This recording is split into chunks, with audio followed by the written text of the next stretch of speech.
Hi, today I'm going to be talking about getting E major in thirds. Playing E major in thirds. Now, basically, E major is made up of, like all scales, like all major and minor scales, a group of 4 notes and a group of 3 notes, plus an extra note at the beginning. So in the left hand, we have a group of 4 notes and a group of 3 notes.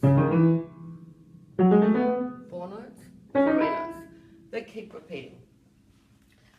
When we start a third above the tonic, we also in the right hand have a group of 4 notes and a group of 3 notes. 4 notes, 3 notes. And this is really great news because it makes it very easy to coordinate this with playing together. So first thing, let's just identify the groups. We'll start with E and G sharp. Then the left hand is going to have a group that goes from F sharp through to B. And the right hand will have a group that goes from A through to D sharp. So if I play them together,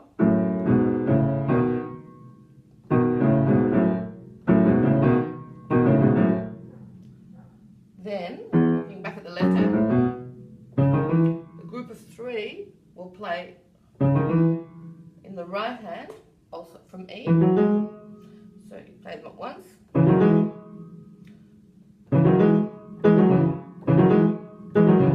Play with momentum. Okay, so if I put that together from the start, I'm going to have a single note, then a group of 4, group of 3, and I'm going to continue going up the piano the same way.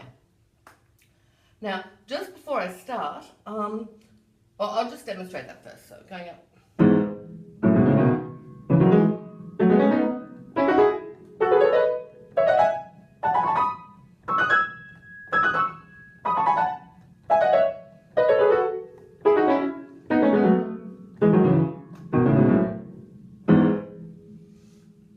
Okay, now there's a few advantages of doing this. One is that it makes the notes very easy to, for the students, it makes it easier for them to learn to play this, the scale. But apart from that, in terms of technique, it gives them an opportunity to really think about what they're doing on simply 4 notes or 3 notes, and how to place their hands. So basically, as a general rule of thumb,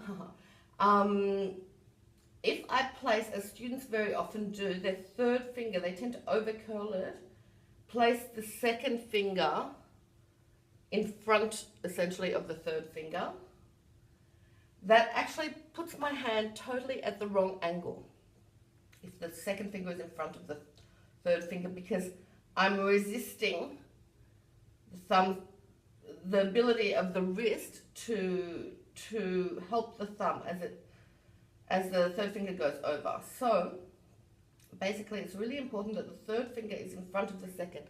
See the difference how it angles my hand. So this is with the second in front of the third, and this is with the third in front of the second. So while they're doing this,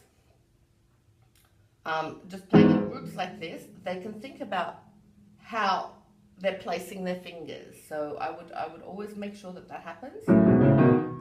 Okay, now what happens in the right hand is that the thumb just automatically falls under. I'm not sure, I might do that in a different octave. Maybe you can see it better. Okay, or when you raise, the thumb falls under, letting you be ready to play the next group. Thumb falls under. Okay, as we go up in the left hand, the thumb goes under and the 3 is ready to play. And then coming down, so the thumb, you can see, is always falling under. Okay, so now it's basically very, very important whenever you do this with your students to make sure that they are preparing the group. So you prepare every single note of the group and make sure the fingers aren't collapsing or anything like that. Prepare, prepare, and so on. Now, obviously we don't want the scale to always be interrupted like that. So now from having separate groups of 4 and 3, we're going to move on to groups of 7. Now, as you do this, the first group is ready, but the second group can't be ready. So instead of thinking of preparing, think to the end of the second group, of the last note of the second group. I'll just do it once slowly. Okay, as I come here, I think the right hand thinks to G sharp and the left hand thinks to E.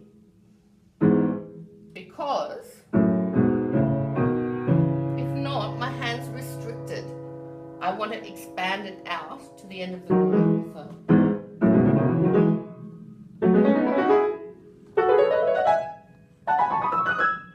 And then coming down, we think through slowly first. So that group's ready. This one thinks down to F sharp and to A. So think to F sharp. So basically it's just opening the hand.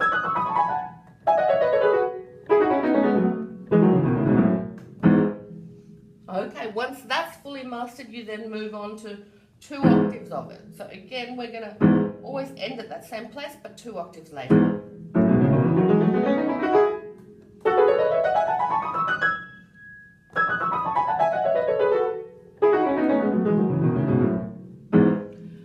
And then you move on, then you go on straight to, up to the top. Sorry.